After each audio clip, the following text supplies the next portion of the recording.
There we go. You're back. Weird. Okay. So let's dive into what is this? The second book club Yes. of this book, Five Keys to Mindful Communication by Susan Gillis Chapman. So I have an appreciation for the content in this book, but I also have some challenges around how it's presented. So I am actually really curious to hear why you have chosen to talk about this book specifically. Well, I chose this book for inspired facilitation. It's on that book list, and I thought that it would be a really interesting book to talk about because her perspective is a perspective that I share. We're about probably the same age, and she's been working in this field for about 30 years, and so have I. And the way she weaves together um, the idea of mindfulness that she has learned over a long period of time and in a much deeper way than I have with psychology, and then looking and bringing that forward really in the realm of conflict resolution, because much of her work has been working with families and couples that are in conflict. And for me, the basic model of working with systems conflict that we apply in business now or in the workplace comes out of that early work of family systems. The dynamics that take place in families, although not exactly the same as in the workplace, those models help us look at systems, workplace systems in a different way. So it's the way she weaves together those pieces that I've really found interesting. The other thing I like is she creates some very simple models. So if you set aside the part about mindfulness, or the explanation about mindfulness, and that the models that she has applies, and they're so straightforward that I found them refreshing. That her way to simplify the three areas of emotion of red, green, and yellow, red being closed and fear-based, and green being open, and yellow being cautious, is so helpful in workplace communication because it's a way to check in with yourself and with a group that I think is a shorthand, and I tend to like shorthands like that. The other part of it is she brings a depth and honesty about conflict that most conversations that when we talk about conflict in the workplace, they don't really. Most people writing in that arena don't appreciate the depth of what's going on when conflict emerges from a psychological point of view, but also from a systems point of view. They tend to simplify it as though you can manage conflict, that's the word that's used in business. And indeed, when you really sort of sit with and understand conflict, whether between two people or within a group or in a whole organization, the realization is that there's both the conscious and the unconscious elements that are moving that dynamic, um, and you're not going to shift it very much unless you can see the depth of that. You can see both the conscious forces and the unconscious forces that are working in the conflict, whether it's one-on-one or it's in a large group. I agree in your assessment that there's an enormous amount of valuable content in the book that goes beyond what the vast majority of other, say, communication or effective communication books might dive into. So, although the title is The 5 Keys to Mindful Communication, there are some other really broad topics that essentially that span the entire content of the book, the overarching kind of foundational concepts. And one of them is the idea of we first communication. Yes. And the we first communication really, I mean, I guess it ties a lot or really closely back into, say, the things that we were talking about in the Outward Mindset book of the last book club. How does we first play into this mindfulness that she's talking about? Well, I think that that her idea of we first is a language that she's created, again, to sort as a shorthand when she's teaching in courses and workshops, as a way of capturing a lot of learning in one sentence. So we first holds a lot. But the way I think I've been thinking about her we first is it is a way to help us think about when we're in relationship with other people, to stay present and mindful about the other person and ourselves at the same time.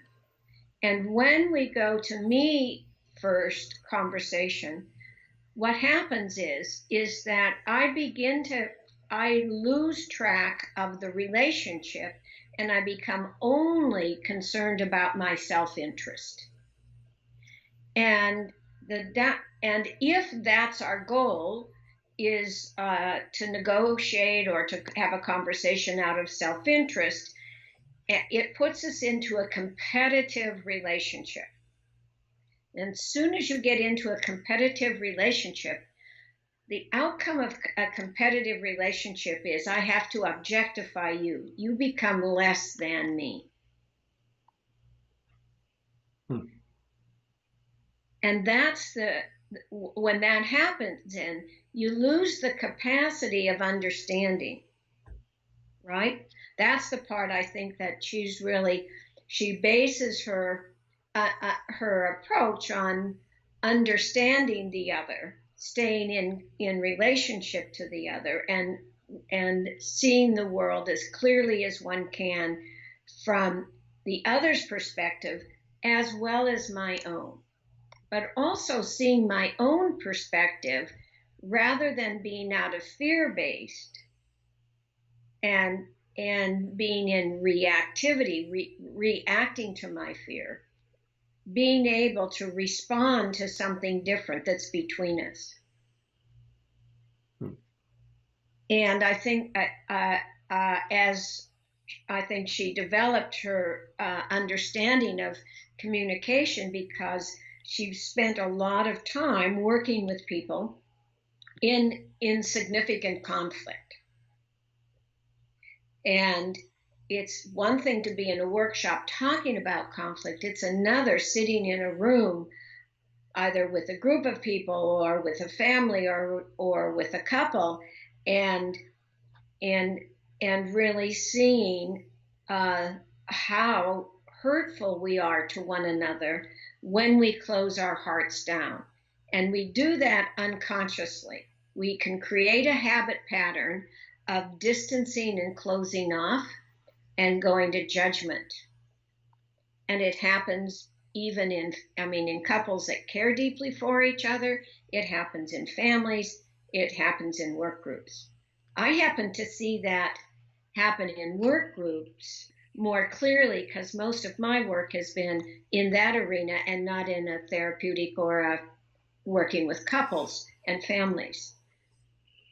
And when a work group, then when the habit pattern is the conversation pattern in work groups becomes habitually negative and judgmental about one another. It's really difficult for people to communicate really and understand one another and move the conversation forward. Yeah. One of the things that I found interesting, this actually comes right in the beginning of the book, is she talks about how in our culture we are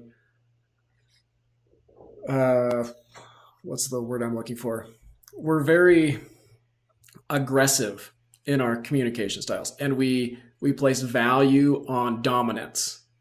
Yes. And one of the things that comes from that is that we never truly connect with people that we're communicating with because we're always dominating or attempting to be in a dominant role.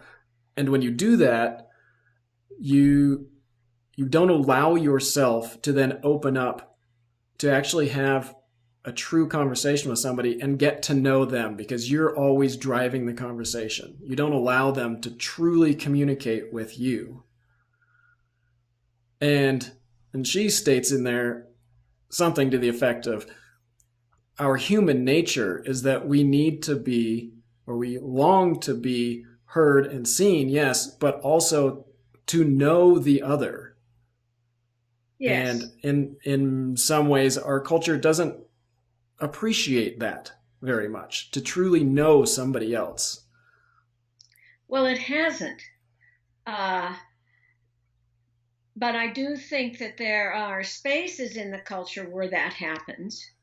But in the dominant culture, again, I think that much of what she is writing about has to do with the impact of that pattern of behavior, the impact of the dominance model in our culture, that we communicate through dominance, either dominating or distancing,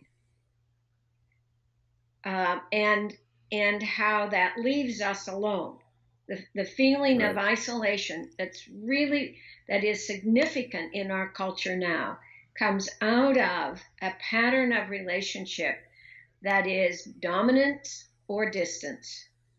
And I happen to think that she has an insight into that that's helpful, and that insight is one that has been in the conversation, though, since the Second World War. This is not new, but she brings it in a language that's helpful, just like I think outward mindset brings it in a language that we can begin to understand, and it provides perhaps a reflection back for us. We can see ourselves more fully as we understand what they're saying. Because I can see myself at times when my pattern is to withdraw, and that the impact of that, of how I then don't stay connected with other people, and I don't stay in that relationship, so I begin to feel very alone. And that pattern also is interesting, is that it tends to amplify itself sometimes. The more alone you feel, then the more you stay in a behavior pattern that creates the isolation and the aloneness. Okay. How true. And the closed heart is when we close ourselves down, we really lose touch, not just with others, but then we close off our bodies. Part of closing off connection is, I think, that also causes us to close off our bodies. So we close down our heart, and we close down our sensory awareness, our physicality, and then we close off our mind. So when we ask ourselves to stay more open and to find ways to do that, patterns that we can begin to change that. And I think mindfulness and meditation is one pattern. I think there are other ways, but I do think it's a pattern that's helpful for people. But the focus on, I do believe that, evolutionary biology now, all the work in evolutionary biology and psychology, evolutionary psychology, is coming back to this place that as human beings, we evolved out because we were able to create relationships. And those relationships are part of us. That it isn't the unusual person who longs to be connected. We all have that. Yeah. But there are elements and patterns in our culture. I think that one is the pace of the culture. Sometimes there's so much going on, the only way to kind of manage everything is to shut down or withdraw. And the other thing is the complexity of the culture is one way to manage all the complexity and difference is to become judgmental by part of it. If you can judge something, and make it object, make them other than you, then there's a way you might be able to be with that. So that part of distancing, when we judge people, we distance, is to give us some room because complexity can overwhelm us. And I think in the workplace, one of the things that really overwhelms people is being called to do more, bring more to the workplace in terms of bring our gifts and talents without recognizing that without creating safe emotional space, that burns people out really fast. That the burnout is that there's nothing that comes back at an emotional or even sometimes an intellectual level. And that drives our isolation. Interesting. Or maybe I just said that in reverse, because what I really think is the isolating nature of our work sometimes is the part that as we shut down, that's what creates, I think, that deep sense of being overwhelmed and then burnout. Okay. So that's my thought process in that is, I know, convoluted. Let me go try to make that a little simpler.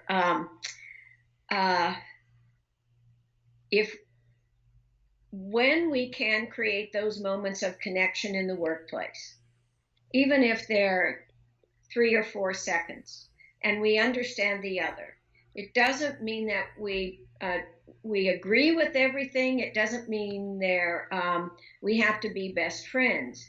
But if I can understand the other person and we can connect in that understanding of each other, we gain emotional energy. And that would be considered the green light scenario of her red, yellow, green. Right. Okay. And I think that in dentistry, that where I work most of the time, when you think about being in relationship with the people that you work, but also with the people that you serve, that the people that you serve in dentistry, if you don't connect with the people that you serve, you stay disconnected, then you can't do that very long until you don't like them very much as a class. You don't like patients, and it is an avenue to burnout. So we haven't even touched on any of the 5 keys to mindful communication. Let's start off and go through them just to make sure that we touch on them all. Okay. So I have my notes over here. Okay. So the first one that she says is, number 1 is mindful presence. Yes. And that is a huge topic. And the way I would boil that down is generally being aware of our own behavior and our habitual behavior and our own emotional state. And then understanding how those behaviors and those emotions affect our communication. That basically falls under the category of just mindfulness in general. So mindful presence would be, I would just say that's mindfulness. And one of the most effective ways that I know of to develop mindfulness is a mindfulness meditation. Do you want to go into that a little bit? Do you know of resources available to people that could, if they're curious about developing this, as she calls it, mindful presence? I would just call it mindfulness. Well, I think anything that people do to help them get connected, that we get connected to our bodies, and that our sensory awareness is heightened, and our focus, that we can stay focused. That is, our mind is clear, and that we're able, the way that I think about it and learned about it was, could I shut down or sort of ask my critical internal voice to quiet down for a while? So the mind chatter can quiet down. And when I quiet down my own mind chatter, I can listen to you and be with you more fully.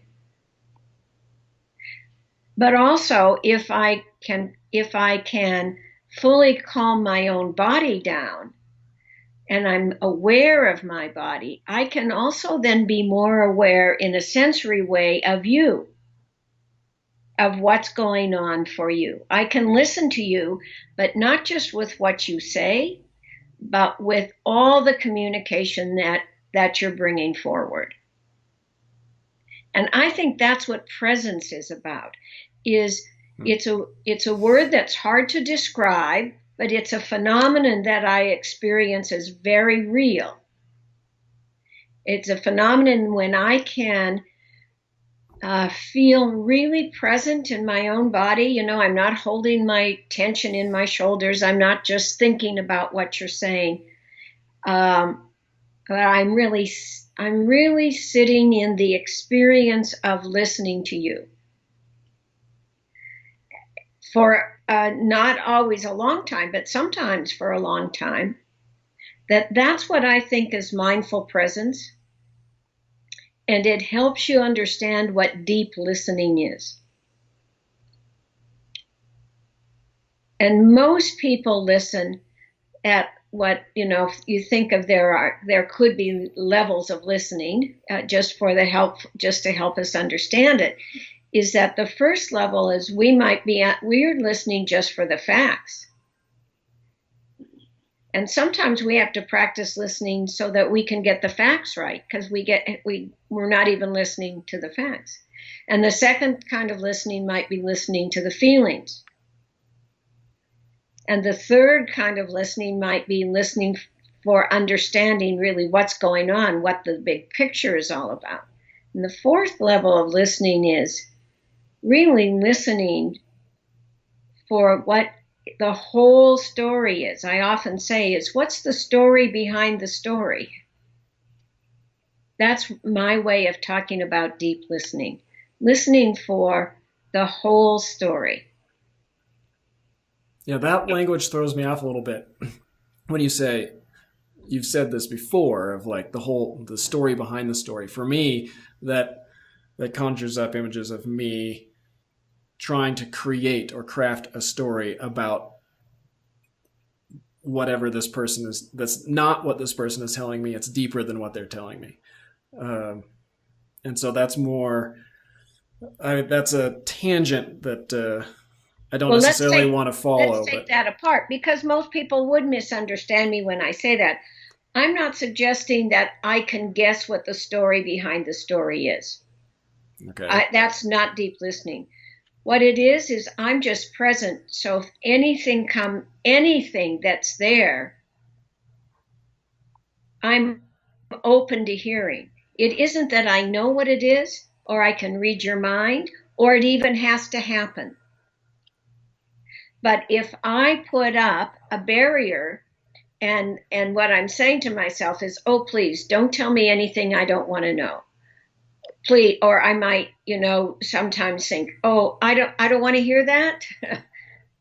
That's what I mean by the story behind the story. Being able to stay open to what is present is different than thinking they're conjuring up. I can be a couch psychologist and say, oh, the reason you said that is because your father did this. That's not what that means. What it means is just make the space in my own mind that whatever the story is, I can hear it. I don't know what that story is. Okay. So when you're talking with people about their health, it's really, it's important to be able to recognize you don't know their story. We might just have the tip of the iceberg of understanding how they understand their health. Sure. And that's what I think of being present, mindful presence. Yeah,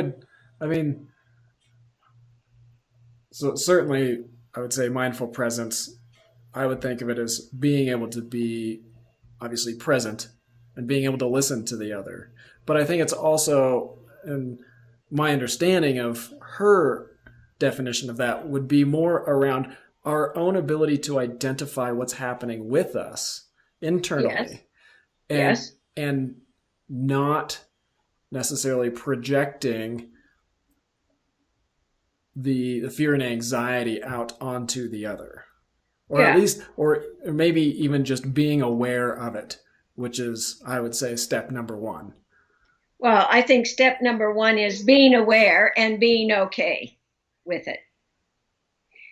And for example, sometimes when I hear a story or a person is telling me something about workplace conflict, I often get anxious in my stomach.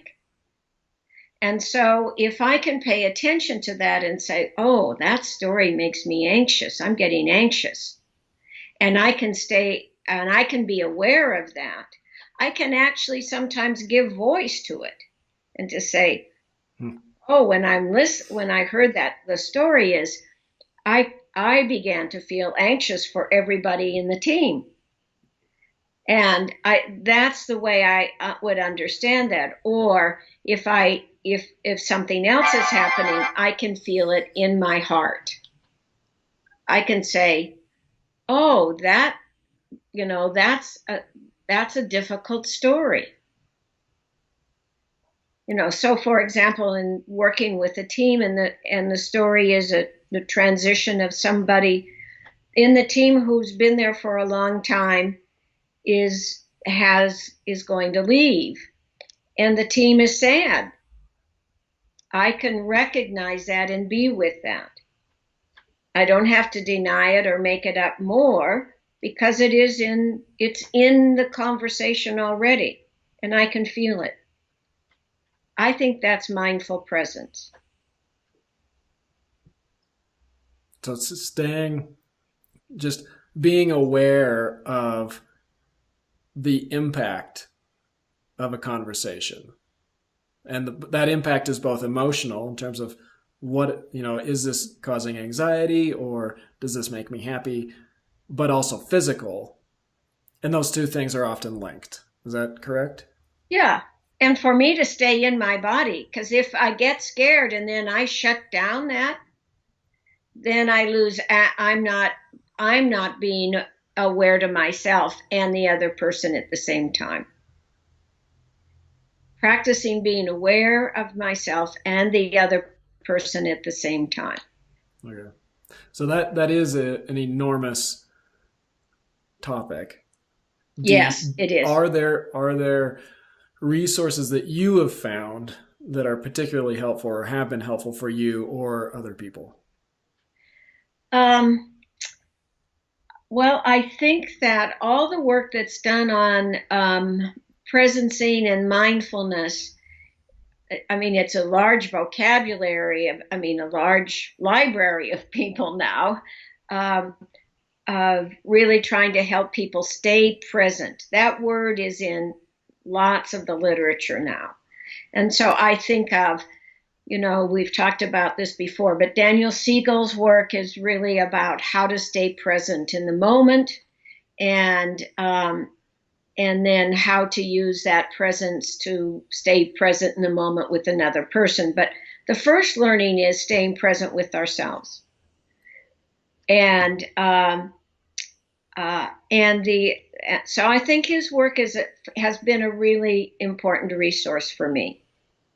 The other resource for me has been working with Rachel Remen, because Rachel Remen is really one of the first people who taught me to really listen for the pauses and the in-between spaces. That when we really listen deeply, we really do hear the in-between places. And she also, the way she helped me understand that is, when you listen to someone deeply, it is like a window into their beingness. And so her work I think Angeles Arian's work are also, those were two people that helped me in that study. But I know there's lots of other resources out there for other people now. Yeah, I mean, I think for me, the thing that has impacted my ability to stay present the most has been a consistent, when I have been consistent, mindfulness meditation, which for me started out as 10 minutes a day in the morning. And at the current time, it's about 30 minutes. But just that small amount of time of taking in the morning to get reconnected, I guess, and not jump into my day immediately, but to reconnect with my body and my mind and really become, I guess, refocus, has been incredibly helpful. And I'm doing that just off of, I've tried a number of different resources, but there are some really great mindfulness meditation apps out there. So, yeah, and I think that, so is there one that you use we could share with folks? Headspace is the one that I've been using for the longest. That's been a particularly useful resource for me. Well, I think mindfulness is, getting prepared for leadership, because mindful presence was part of leadership and legacy this year. And so in the last 6 months, I've really been doing a deep dive into mindfulness, and more from the neurobiology side, really looking at what do we know, what's the research showing us about the practice, and what kind of practice makes sense, and how do you bring mindful practice into the workplace. So I know that, again, I think that it's more and more moving into what you would think is the middle of the bell-shaped curve. Yeah. I think at one time it was way off on the edges, but now there's a fair amount of evidence that is replicable scientific research, and it's going to get better and better about the outcome. There's the one that's the most cited now, and people are looking at is the research that was done by two people in the United Kingdom, and they were really looking at the impact of mindfulness on leadership, and they found that there were two, after a really very well designed study that has been cited, like in the Harvard Review even, but it's been cited in several places now, that the two things that they found that really supported leadership was resilience. That is, even under stressful and complex time, when there was a lot going on, that people's sense of their resilience increased, that they could manage more different things going on in their lives at any one time. And that was with 30 minutes of meditation every day. That, in fact, and they had it recorded, so there was evidence that it took place. So that was one outcome. But the other outcome that they weren't really, they didn't think would happen, and that they were able, that came out, was the outcome that people reported that they were more patient with other people. That they not only were more resilient, but they reported that they were more patient. They didn't get frustrated with other people as often. So if you could take the alternative of that, you could say they were more understanding. Yeah. We've been talking about understanding the other. Now, they didn't use the word understanding, so that's an interpretation, but I'll take it and say that supports this.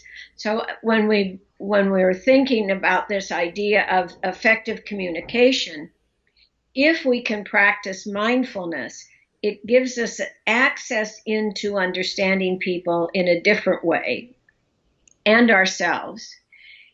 And it helps us create more and more patterns of understanding.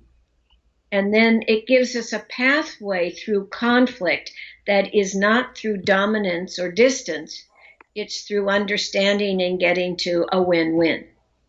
And we've talked about win-win for years, but we didn't have really good idea of what was the pattern of behavior that led to win-win outcomes.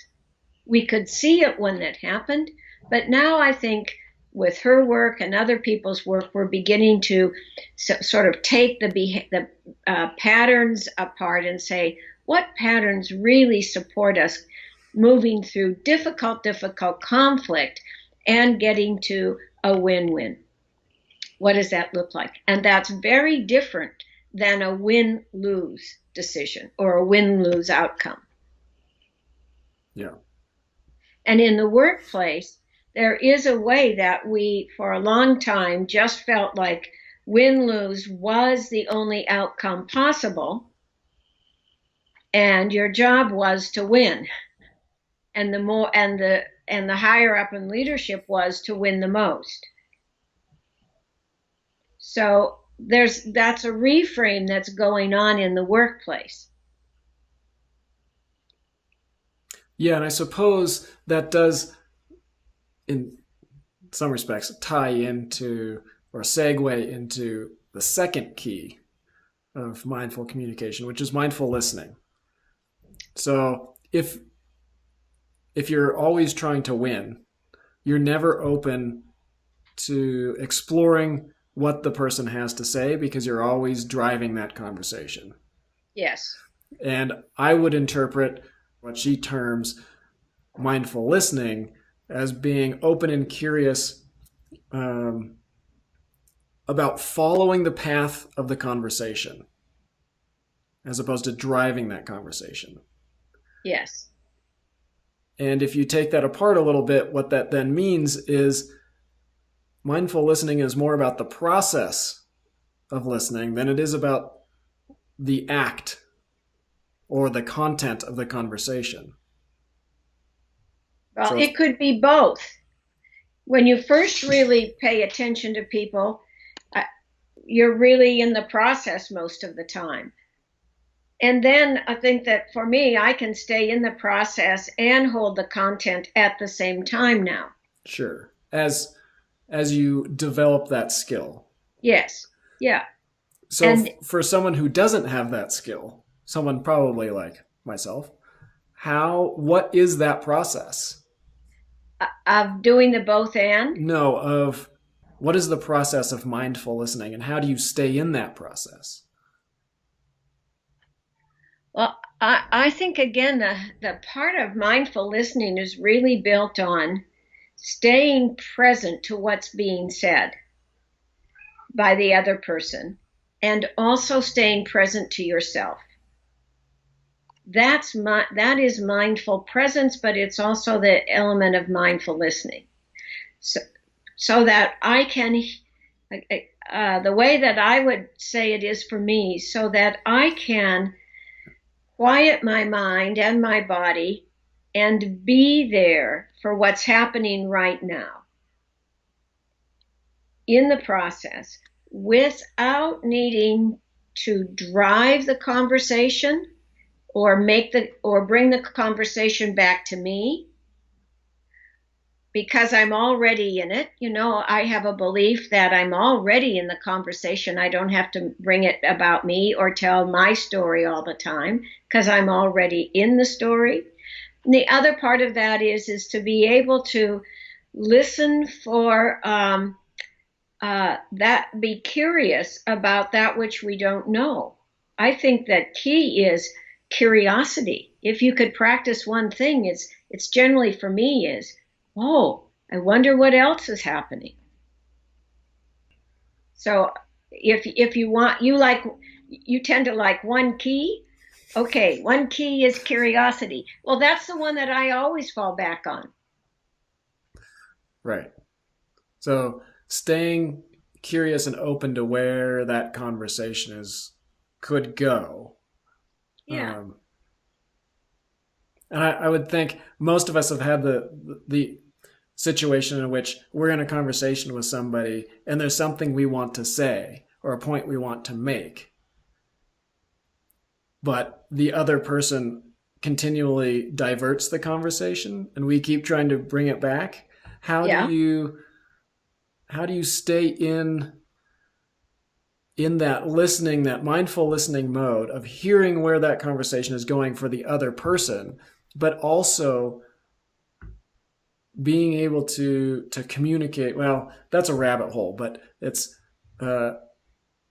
being able to communicate what it is that we want to get across, the point that we want to make in that conversation. Well, you've just moved from listening now to a dialogue. And I think there's an easy way to do that. If really you're in a dialogue and the goal is to exchange ideas, is to be able to simply say, I have some ideas. I'd like to have you listen to them. Is this a good time? Can you hold your ideas for a minute? Because they're all good. And I put my ideas in. Or could you, I guess one of the things that I find sometimes, it depends on the person, but if it's a competitive conversation, then you're not listening so much to each other. So what I would say to you is listen more and shape the conversation more to a cooperative conversation, and then add to it. Yeah. Okay. And I also think it has to do with where the other person is and what's the context of what's going on. And sometimes in the workplace, the pressure of time is such that you're really trying to listen to each other at the fact level. Like, here's what's going on. Can you do this? Right. Right? And all I have to be able to do is hear it, accurate, receive it, and say yes or no. I can do it or I can't do it. That's really different than the conversation at a deeper level in which we're exploring for understanding. So lots of times we talk to each other that is really an exchange of information. Even at the exchange of information level, it's really helpful to be mindful of your speech, because aggressive and competitive conversations leave people feeling less than.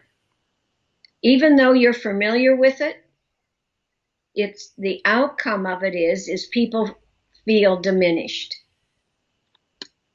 So when we say mindful speech, when you think of tone and context, all those kinds of pieces, is that they matter so that the other person can listen to the message.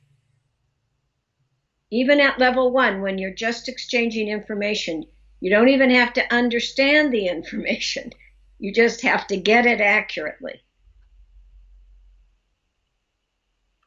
Yeah, I think one of the things that stood out for me in this chapter was she states like that it's you can incorporate gentleness into your speech by identifying when you are in those red light states of communication, when you have been hijacked, when you have been hooked,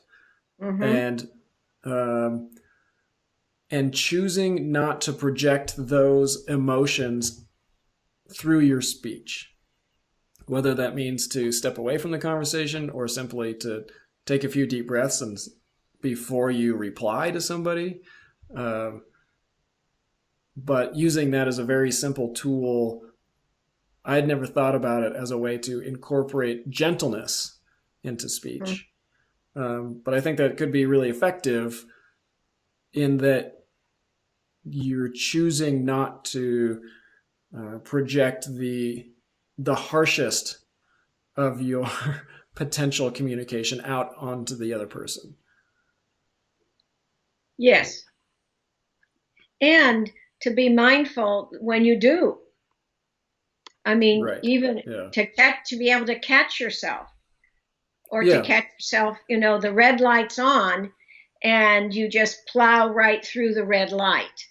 And so when you go through a red light, you've got a good chance of a collision, not an understanding, a collision. So that's the part I think that's also helpful, is to recognize that when the red light is on in her model, when you know that it's closed communication, that it's really helpful to be mindful of your speech. And I think one of the other things that take away is, for me, was when she says we can learn from all of our interactions, whether they're pleasant or they're not pleasant.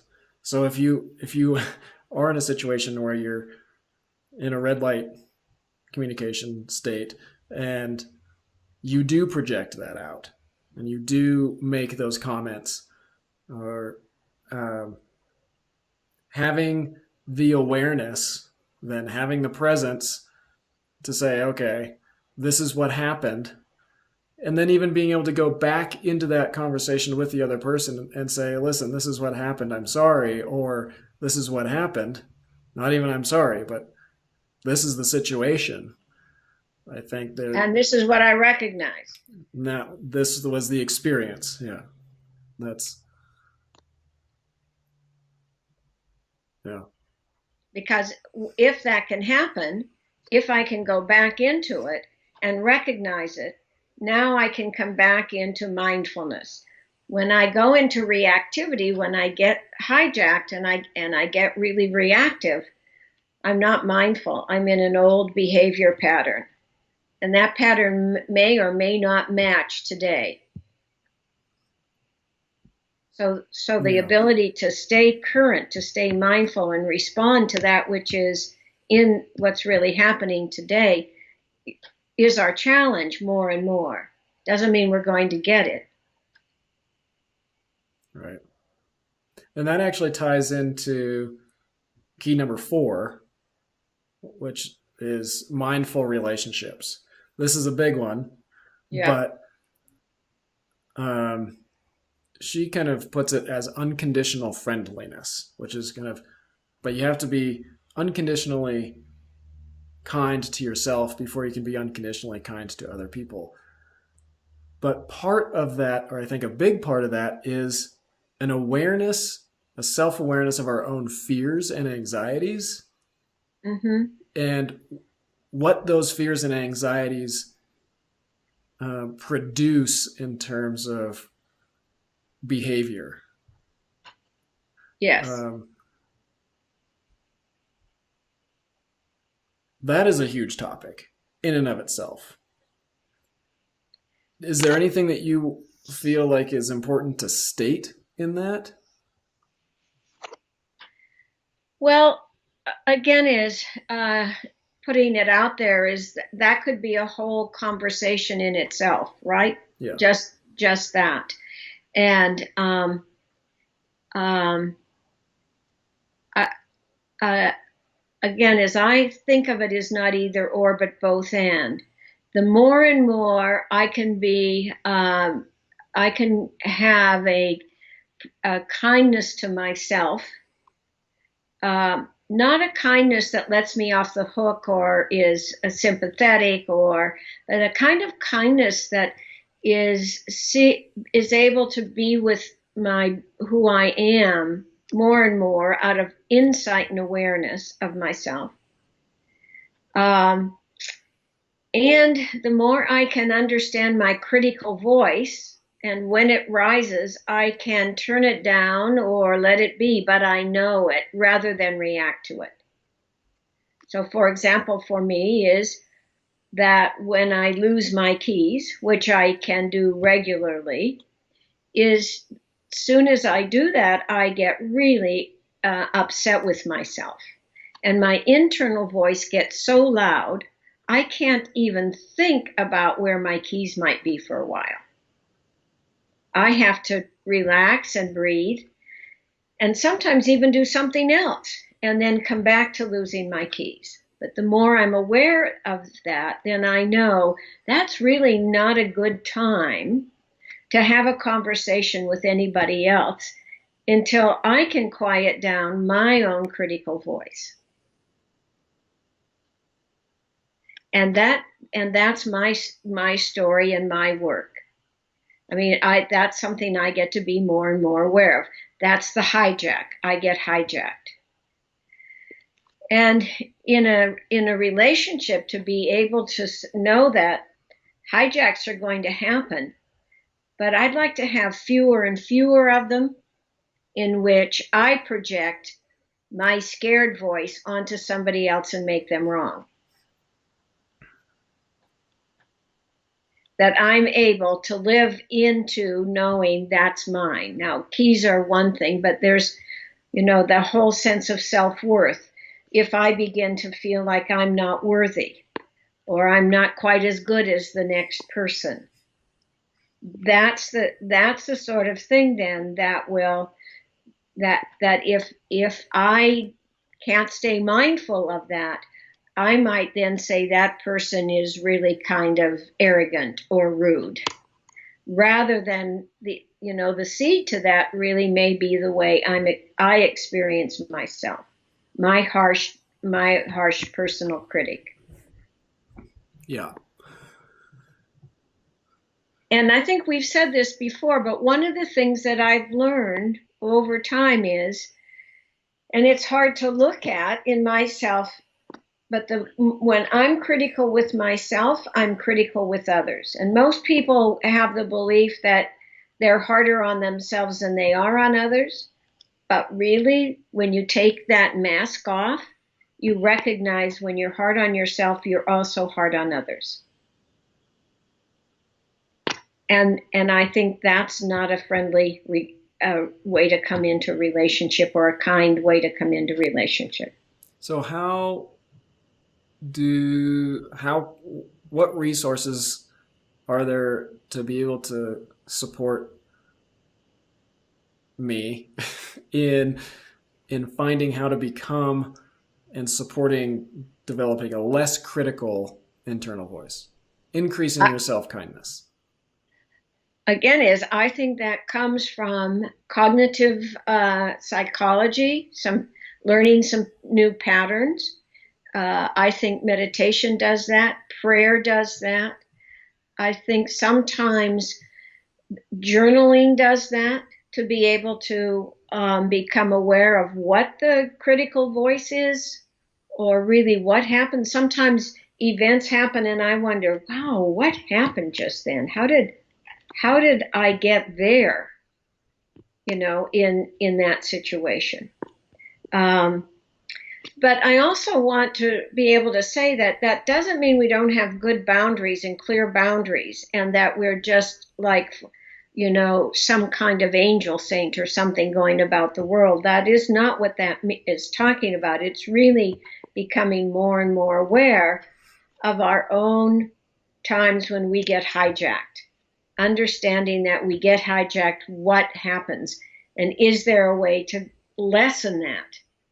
Yeah. It'll always be there, but can we decrease it? And the other part of it is, can we bring that into relationships with intention? My intention is to bring in an open mind and an open heart to this relationship.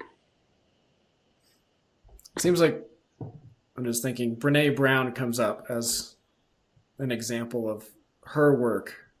Yes. Could be an example of someplace you could go to really start to understand the impact of having or of not addressing that critical internal voice. Right. I think all of that, what her whole body of work is addressing that. So that I wouldn't even say any one book. I would think her whole, that's what she's really been. She's dedicated a lot of time and energy in helping us dive into that conversation and how it can be different. Yeah. The effect of the relationship we have with ourselves, how it relates to the effect or the relationship we have with other people. Yes. Okay. So let's go to number 5. We're running out of time. Okay. This is another huge one. Mindful response. So I would say it as the ability to respond consciously and compassionately to whatever it is that comes up in our lives. Almost a Zen scenario. I don't even know how to approach that because it's such a huge topic. How would you where would you direct people in order to learn more about, say, a mindful response topic? Well, the book that comes to me, or the resource, is The Art of Possibility. Oh, yeah. Okay. And although I think that that's always been part of my work for 30 years, I didn't have a language to talk about it. And the way that I would help people in the workplace try to talk about it is that rather than be problem-based, that rather our whole life is a problem to be solved, it is to be possibility-based. It is to just reframe it, even though our habit pattern would be to say we have 4 problems to talk about today. For example, in a business meeting, we have 4 problems to talk about. If we just said, we have 4 subjects to talk about today, and to explore the possibilities and to find some resolution in it, that's really different than being problem-based and fix-it-based. Because as soon as you go into problem solving, you create a way of thinking that is either or thinking.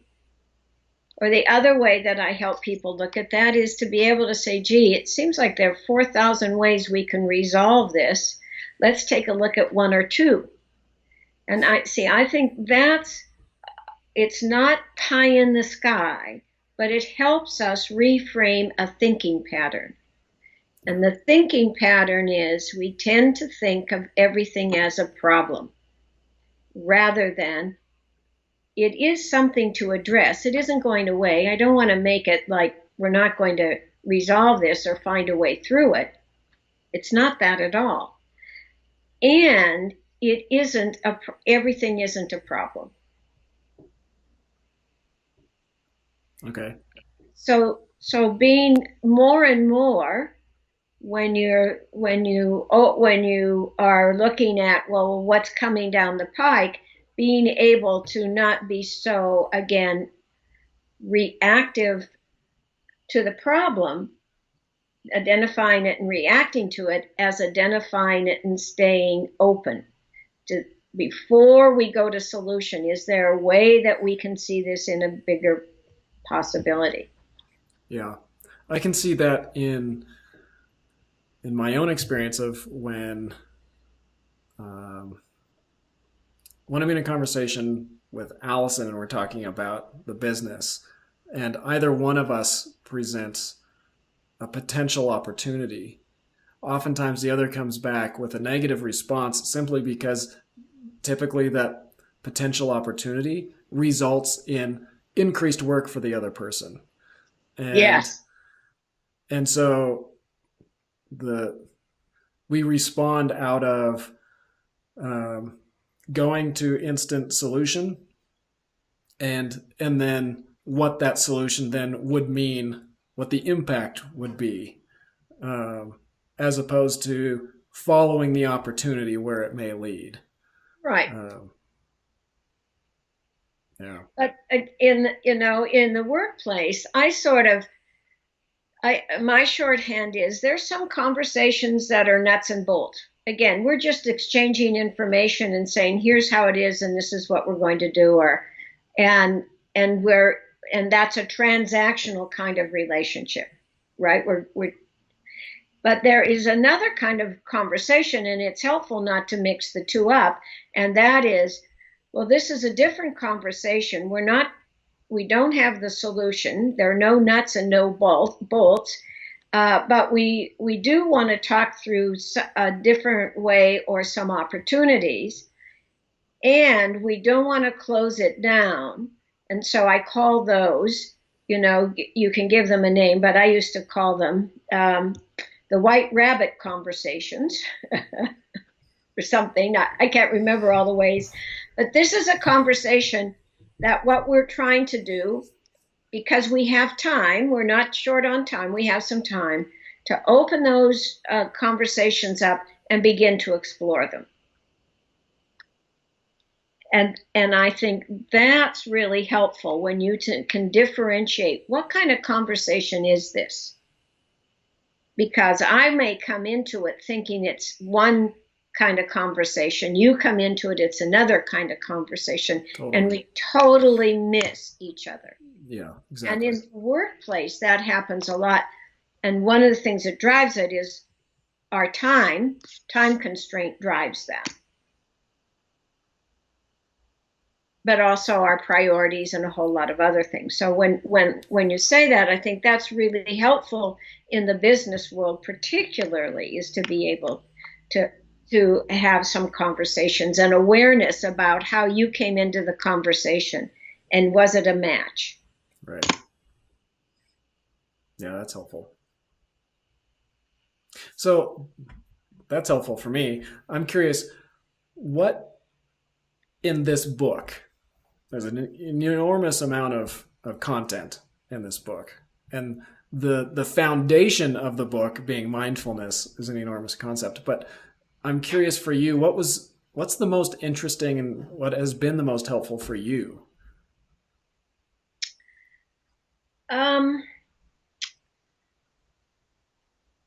Well, I think it's a book that encourages. There's a way that I feel like I have dedicated the last 30 years of my work, encouraging people to come to work with green light energy, more and more, open-hearted energy and possibility. And to hold that as the intention, and then to really build some personal behavior patterns that can help us get there, and then some relationship behavior patterns that can get us there. Because I think leadership, for example, is all about relationships. I mean, fundamentally, I believe that it's a conversation. It's about dialogue. That's really where we lead. And that, so that sense of, it's one thing to be able to say, here's the way, here's the theory about doing it, but it's been 30 years in practicing and learning many pathways and reading many books and listening to many, many people that continues to encourage me that this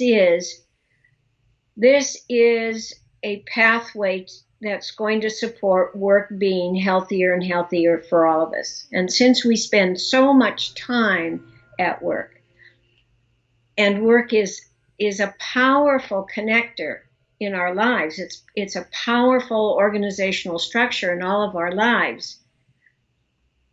This book is maybe one of the many, many pieces in place that can help us transform our workplaces. So I feel like it's a book that's encouraging, and it isn't a end all be all or have all of it. And not everybody will. I mean, I don't know that it's written for everyone. I wanted it to put it out there as a conversational place, and also as a way to tee up the conversations that inspired facilitation. So. The cat just jumped on me, so few disturbances today. Yeah. So as a conversation piece, there's mindfulness, and I would say mindfulness meditation is a huge, well, maybe not meditation isn't a big piece of this, but mindfulness, the process of being mindful is an important ingredient in this book. Do you think it's necessary for people to have an awareness or an experience of mindfulness in order to find it helpful? You know, more and more, I think it's really helpful for people to find some way into this pathway of recognizing your own patterns. And mindfulness is one way through it.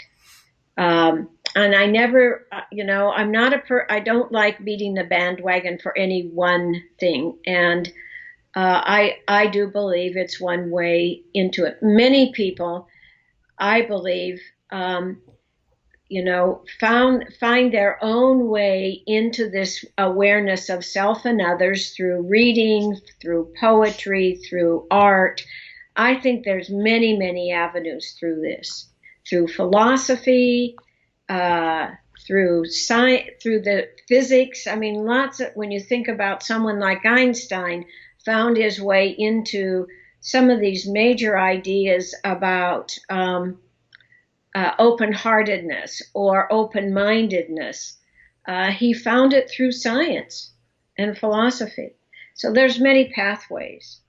Right now, I believe this is a pathway because I think the reason we're more open to it now is because the science is showing us how a simple technique like meditation over a period of time changes the neurology, changes our biology and our patterns of thinking.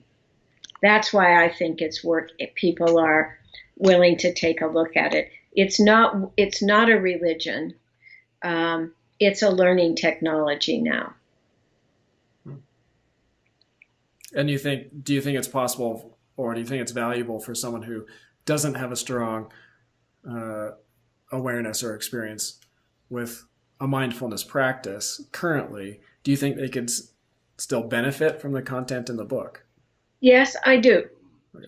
But it would be limited unless they have an access through to self-awareness, however they get there. Okay. Because the book is based on the more and more self-aware you are, the more effective you're going to be in relationships and moving through difficulty. This book is really based on, the difference between open heart and closed heart. Heartlessness, closing our hearts and minds down. Yeah, that's. But the other part is to also recognize she's also challenging us to really look at our own distractions, how we distract ourselves from being present in the world, right?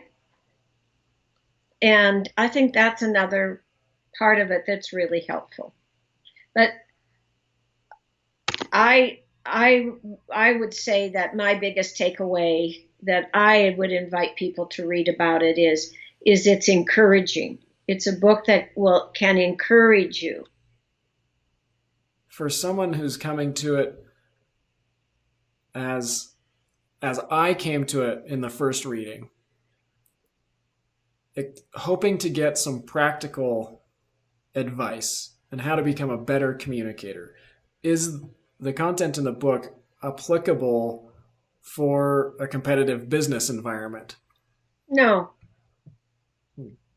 If that environment does not embrace any cooperative or collaborative communication models, I don't think it would help in that environment. It might help the person find more peace of mind, but I don't know that it's an effective tool.